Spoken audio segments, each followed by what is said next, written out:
Fruitful Living with Sissel Anderson. Here on Morning Joy, where truth matters. Welcome back to Morning Joy, where truth matters. I'm your host, Keith Downey, and welcome to another edition of Fruitful Living with Sissel Anderson. And what do you think please, thank you, and holding the door have to do with being Catholic? Probably a lot more than you think, and that's exactly what we're talking about. Good etiquette. It isn't just manners. It's a way to live out our Catholic faith. Good morning, Sissel. Good morning, Keith. Welcome back. Thank you. It's funny that we're talking about etiquette because we were trying so much to train our 5-year-old good etiquette before going to France because, you know, it's France. When you think France, you think, oh, proper etiquette. There's, 2 forks, there's 2 spoons, there's all this stuff. And there's my daughter using her hands and just like shoving food in her mouth and then spitting it out when she doesn't like it. So this is very appropriate. Yes. Yeah. I can only imagine. Even when I've gone out of the country, I feel a little bit stressed because I feel like Americans were just really loud. And no matter what you try, your attention is drawn to you and everyone knows you're American and not from Europe. It's great. My brother was very embarrassed of my sister and I when we were in, because we didn't realize our surroundings sometimes when we were in Norway. But yes, that is so true. I'm curious to know, before we get too started, what was your upbringing like with manners? Is it something that your parents really stressed to you? Have good manners? With any particular rules you remember?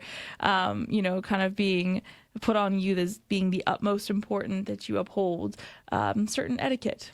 That's a really great question. I've never actually thought about this, but from just a random thought here, it was never forced, but I think it was done through example of my parents, whether it's my father, opening up the car door for my mother, or keeping the door open, or just, basic table manners, nothing too, fancy or out of the ordinary. Yeah, that's a really great way, honestly, of teaching kids. It's just by the example.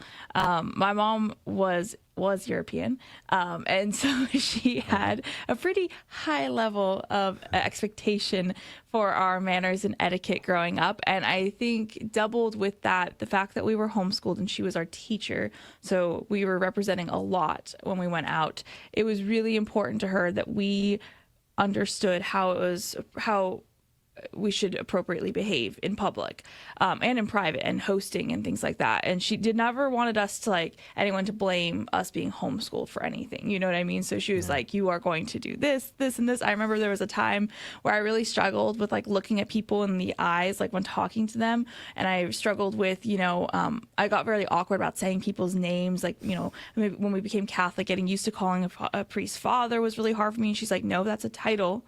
That's his vocation that he has been called to. You're going to call him father, you're going to get, because I would just avoid saying people's names. Anyhow, so she was super intentional with that.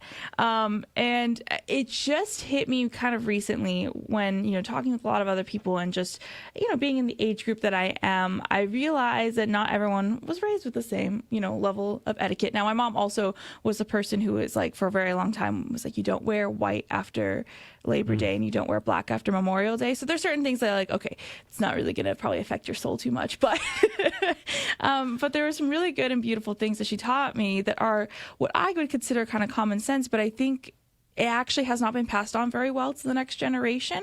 And the reason why I think it's so important is kind of how you alluded at the beginning, is that it's a really, really great way, or really could be a really detrimental way of showing how much you love and respect another person. And so basically seeing the love of Christ in them that you want to honor. And so just some simple things, when we talk about manners, there's just some, the unwritten rules of, well, some people have definitely written about them, but unwritten rules of etiquette, when you're going to someone's house, you don't show up 30 minutes early, you don't show up 30 minutes late. There are certain things, obviously things come up, traffic happens, but if you're not going to make it, or if you're going to get there late, you send a message and you're just I'm so sorry, this is what happened. Or if something comes up and you can't make it, I'm so sorry this happened, I really hope we can reschedule sometime, apologize for the inconvenience, this happen, sort of thing. You'd be surprised how many people really don't understand that. I talked about this last week with Wyatt, but we really don't have a respect for each other's time anymore, because more often than not, people sign up and say they're going to come to things and then never show up and never say why. And we kind of accepted that as that being okay. And it's not really, because, you're not respecting someone's time. Someone puts some effort in to prepare something and you're just like, it's not that big of a deal. Or like, it's not like our presence isn't really required. And that can do a lot of damage in relationships as well. Because if it happens repeatedly, then people are going to be less inclined to invite you to something. And again, as you get more comfortable with people, if you're, really good friends with people and it's just kind of known that you're going to be running behind, there's things that can happen. There's familiarity that can happen. When we're talking about just generally, though, there's some really good practices. My mom was a very big fan of, like, if anyone came into our house, they were, like, treated like royalty. She was very big on this, like, that if they had not been offered a drink within the first, like, couple minutes of being there, we were in so much trouble. Like, if we have not offered, take their bag, take their coat, like, show them around, talk to them. We had a very good system. If mom or dad were working in the kitchen, us kids were in charge of entertaining until, they were more available. My mom was a big person of, now granted, she was, again, not from the South, where potlucks are galore, that's a thing. She did not understand potlucks. She was like, if you come to my house, I do everything. You don't need to do anything. The only thing appropriate would be to bring a hostess gift. Right. She did get a little bit over that eventually, but that kind of idea of, I'm here to serve you. When you come into my house, we are here to serve you. And then if we went over to someone else's house, they're there, she would have us say, don't touch things you're not supposed to. If you always offer to help, but also don't push to offer to help, because people have ways they like to do things, and that's very polite. Always find the host before you leave to say, thank you for inviting me. All these little things that I think we're losing a little bit. But what does that do? What does that represent in us? It's, again, just seeing that person has put a lot of effort in, and I want to just show them how much I love them and appreciate them, and vice versa, by respecting their time, being kind to them in my manners. It's really, really important, and it really just kind of shows us as disciples. And so there's a lot of things that people are like, oh, those are silly little rules that we've had from the past, but I think it's a lot more than that. I don't know if you've ever considered this, Keith. Well, it just kind of reminds me in general, being Catholic is very countercultural. And some of these things that you're mentioning, haven't been taught in a while. And they could, as far as like maybe like doing the old Irish goodbye, where we kind of like leave without saying really goodbye, has, like you said, become kind of a norm in our culture. And so being able, like you said, going to the host and really thanking them and saying goodbye, that's kind of countercultural now. Right. Yeah, people are like, because sometimes you're like, oh, I'm running behind, I need to leave. And sometimes you're waiting for the host to get out of a conversation, or, for an appropriate moment for you to approach. It can be really awkward and hard, but I don't know, these little things, again, it just is taking a moment to come outside of yourself. You mentioned at the beginning about how your dad would do things like opening the car door, having that chivalry, the really beautiful thing that men can do. And there is a Catholic speaker, and of course right now there is a couple for Benedictine. Their names are eluding me, but I saw them at the Eucharistic Congress, and they were talking a lot about men and women and dating and chivalry. And they said something that I think is really appropriate to manners too. And it was basically like, it's not about opening the car door. It's not about, holding doors open. It's not about these things. It's not really the actions. It's the idea that the guy is anticipating the needs of the woman, and is getting ahead of that and saying, oh, I'm going to do this for her. And it's not that the woman can't open the door herself. And it's not like in these ways that, like, maybe someone's feelings won't be hurt if you do an Irish goodbye or something like that. But it's you anticipating that, like, I should do something within my power to thank this person, to make this person feel comfortable, whatever it may be. Like, that you're anticipating their needs and desires, maybe that they haven't even said. And it's just all about, again, respecting the dignity of the other person. So I think it all kind of plays together.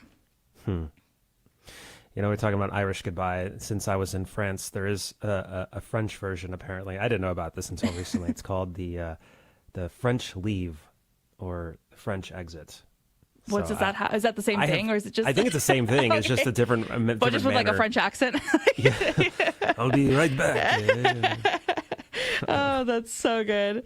Oh man. Yeah. And there's also like a lot of etiquette within our conversations too that I think can help us, like not trying to dominate the conversation too much. Some very basic things, not interrupting, looking at the person, in the eye with interest, not being distracted by other things. And if you are distracted, apologizing, because sometimes you're talking to someone. My mom used to always say, like, when she had my little brother, when he was in like the terror twos, when he was running around like crazy, we'd be at a park.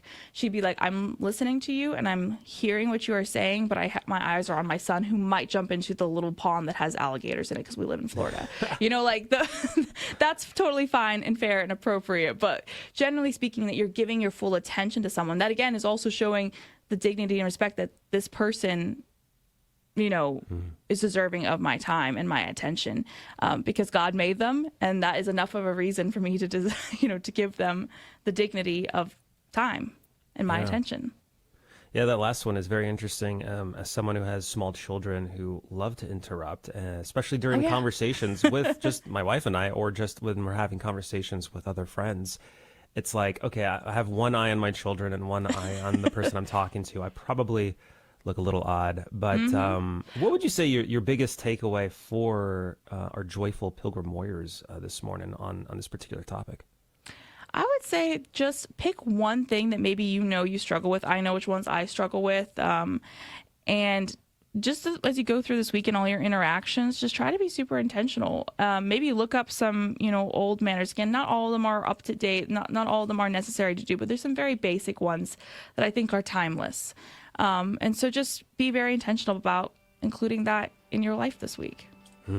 Awesome. Per usual. Thank you so much again, Sissel. And that is it for the first hour of Morning Joy, where truth matters. If you're able or unable to stick around with us after the coming break here, we'll also have the second hour ready to go for you, either on Spotify or wherever you download and listen to podcasts, or on YouTube for video. But for those leaving, we'll see you bright and early tomorrow morning, same time, 6 a.m. Central, 7 a.m. Eastern. And hey, whether you pray it daily or haven't touched it in years, the conversation we'll have in the second hour will change the way you see the rosary. So stay tuned for that. Tomorrow morning, Alan Smith will be joining us talking about baptism. And for those that are staying with us, we'll see you on the other side of this break. Otherwise, don't forget, make it a joyful day. We'll be right back. This has been Morning Joy, where truth matters, hosted by Keith Downey. Take some joy with you today. Visit grnonline.com/joy to listen again, share a segment, or answer the question of the day. That's grnonline.com/joy.